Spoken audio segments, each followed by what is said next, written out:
Interpretation.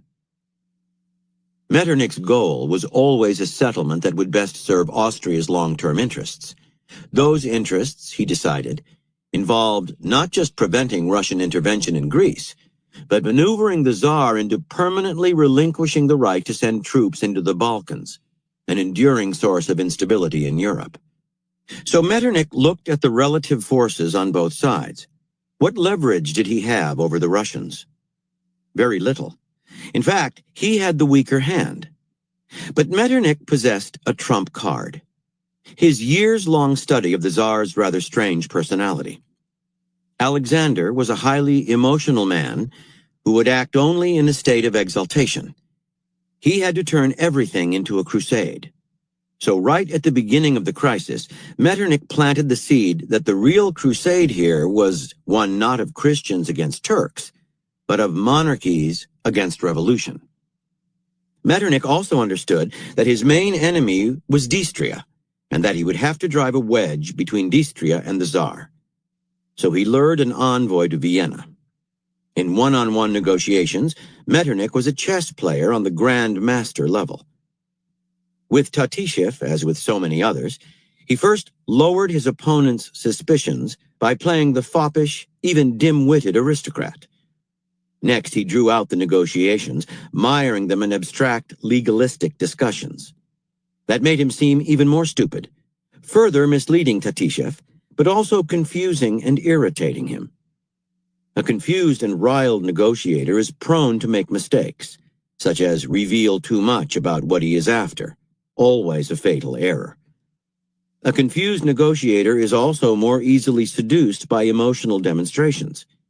In this case, Metternich used the note from the Turks to stage a little drama in which he appeared to reveal a sudden change in his sympathies. That put Tatishev, and through him the Tsar, completely under his spell. From then on, it was child's play to reframe the discussion to suit Metternich's purpose. The offer to stage a conference, at which the Tsar would shine, was dazzling and alluring, and it also seemed to offer Russia the chance of greater influence in European affairs, one of Alexander's deepest desires. In fact, the result was the opposite. Alexander ended up signing a document that cut Russia out of the Balkans, Metternich's goal all along. Knowing how easily people are seduced by appearances, the Austrian minister gave the Tsar the appearance of power, being the center of attention at the conference, while he himself retained its substance, having the signed document. It is what the Chinese call giving someone a gaudy piece of painted tile in exchange for jade. As Metternich so often demonstrated, success in negotiation depends on the level of preparation. If you enter with vague notions as to what you want, you will find yourself shifting from position to position depending on what the other side brings to the table. You may drift to a position that seems appropriate, but does not serve your interests in the end. Unless you carefully analyze what leverage you have, your maneuvers are likely to be counterproductive. Before anything else, you must anchor yourself by determining with utmost clarity your long-term goals and the leverage you have for reaching them. That clarity will keep you patient and calm. It will also let you toss people meaningless concessions that seem generous but actually come cheap, for they do not hurt your real goals. Before the negotiations begin, study your opponents. Uncovering their weaknesses and unfulfilled desires will give you a different kind of leverage. The ability to confuse them, make them emotional, seduce them with pieces of tile. If possible, play a bit of the fool. The less people understand you and where you are headed, the more room you have to maneuver them into corners. By Prince Clemens von Metternich.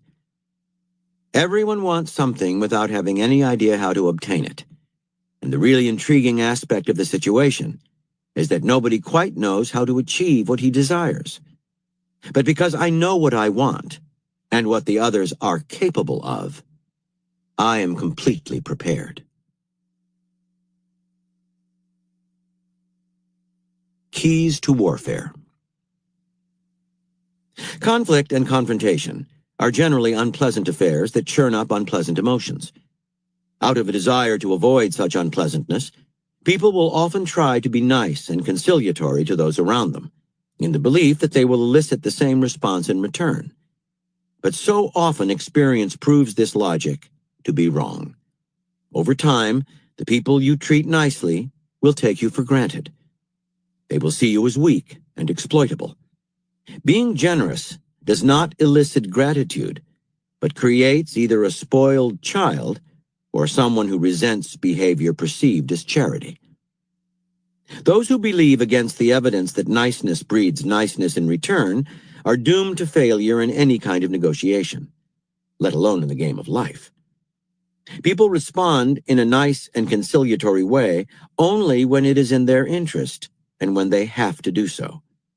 Your goal is to create that imperative by making it painful for them to fight.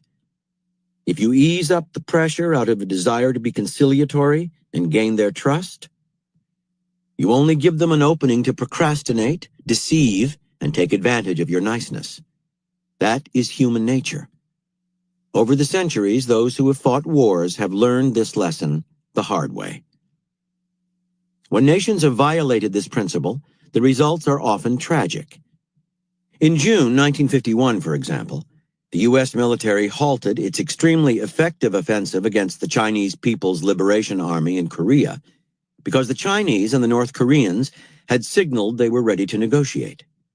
Instead, they drew out the talks as long as they could, while they recovered their forces and strengthened their defenses. When the negotiation failed and the war was resumed, the American forces found that their battlefield advantage was lost. This pattern was repeated in the Vietnam War, and to some extent in the Gulf War of 1991 as well. The Americans acted partly out of a desire to reduce casualties, partly to be seen as trying to bring these wars to an end as soon as possible, to appear conciliatory. What they did not realize was that the enemy's incentive to negotiate in good faith was lost in the process. In this case, trying to be conciliatory and save lives led to much longer wars, more bloodshed, real tragedy. Had the United States continued to advance in Korea in 1951, it could have compelled the Koreans and Chinese to negotiate on its own terms. Had it continued its bombing campaigns in Vietnam, it could have forced the North Vietnamese to negotiate instead of procrastinate. Had it continued its march all the way to Baghdad in 1991, it could have forced Saddam Hussein out of office as a condition of peace, preventing a future war and saving countless lives. The lesson is simple. By continuing to advance, by keeping up unrelenting pressure, you force your enemies to respond and ultimately to negotiate. If you advance a little further every day, attempts to delay negotiation only make their position weaker. You are demonstrating your resolve and determination, not through symbolic gestures, but by administering